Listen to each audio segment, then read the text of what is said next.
Treatment করে বারবার ব্যর্থ হচ্ছ, ভুলটি কোথায় করছো এটি ধরিয়ে দেওয়ার জন্য কয়েকটি কথা তোমাদের সাথে শেয়ার করব। আশা করি শেষ পর্যন্ত দেখবা, তাহলে কি কারণে তোমরা ব্যর্থ হচ্ছ সেটা তোমাদের বোধগম্য হবে আশা করি।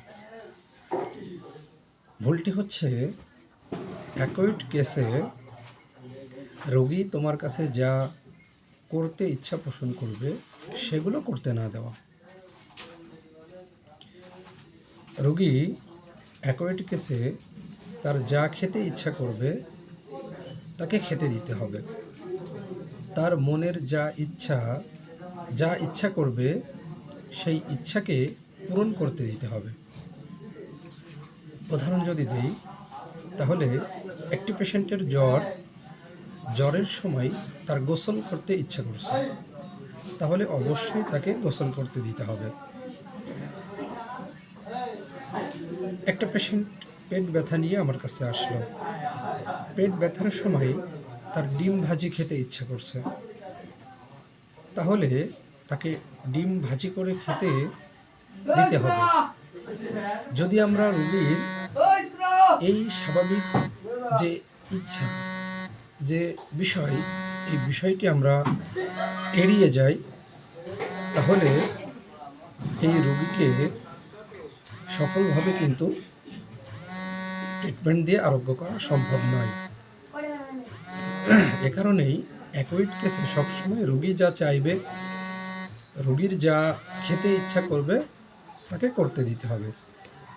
2 নম্বর, একটি ঔষধ প্রয়োগ করার পর 1-2 ডোজ খাওয়ার পরে রোগী যদি তোমার চেম্বারে আবার ফিরে আসে এবং রোগী যদি ভালো থাকে, সে যদি ইচ্ছা পোষণ করে যে আমি ভালো আছি, তাহলে তাকে শুধুমাত্র PTRS দিতে হবে। কমপক্ষে 2-3 দিন PTRS চালিয়ে অবজার্ভ করতে হবে যে এই ওষুধের ক্রিয়াটা কত সময় পর্যন্ত আছে এবং থাকছে। যদি এর পরেও তুমি সেই ঔষধটি পুনরায় প্রয়োগ করো, তাহলে ওভার ইটিং হয়ে যাবে। অর্থাৎ একবার সে খেয়েছে, এরপরে আবার সে খেলো, তো এটাকেই ওভার ইটিং বলে। আর ওভার ইটিং হলে আমাদের শরীরে কী সমস্যা তৈরি হয়, স্টোমাকে কী সমস্যা তৈরি হয়, এটা আমরা সবাই জানি। তো যদি আমি সেই সময় রোগী ভালো হচ্ছে, ওষুধে কাজ করছে, সেই সাথে আবার যদি ঔষধ প্রয়োগ করি, তাহলে কিন্তু সেটা ওষুধের অতিরিক্ত ডোজ হয়ে যাবে। তখন অতিরিক্ত ডোজ হয়ে যাওয়ার কারণে স্বাভাবিকভাবেই তার যে সিমটম, যে লক্ষণ, সেই লক্ষণগুলো কিন্তু আরও বেশি করে পুনরায় প্রকাশ পাবে। এক্ষেত্রে আমাদের কী করতে হবে? এক্ষেত্রে যদি আমরা এই ভুল ডোজ অথবা অতিরিক্ত ডোজ দিয়ে ফেলি, তাহলে ওই ওষুধের একটু উচ্চ মাত্রার ওষুধ প্রয়োগ করতে হবে।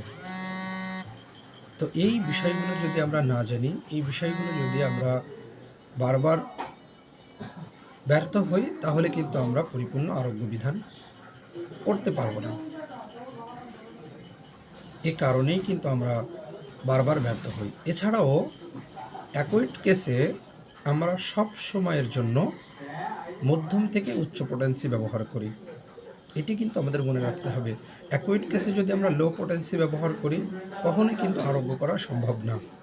হ্যাঁ, যদি অ্যাকুইট কেসে সাধারণত আমাদের ভাইটাল ফোর্স উইক হয়, দুর্বল হয়, কিছু কিছু ক্ষেত্রে আমরা কিন্তু লো পোটেন্সি ব্যবহার করে থাকি, কিন্তু অধিকাংশ ক্ষেত্রে আমরা মধ্যম পোটেন্সি থেকে হায়ার পোটেন্সি ব্যবহার করে থাকি।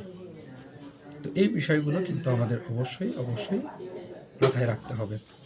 না হলে কিন্তু তুমি বারবারই হোমিওপ্যাথিতে ব্যর্থ হবে। ধন্যবাদ সবাইকে।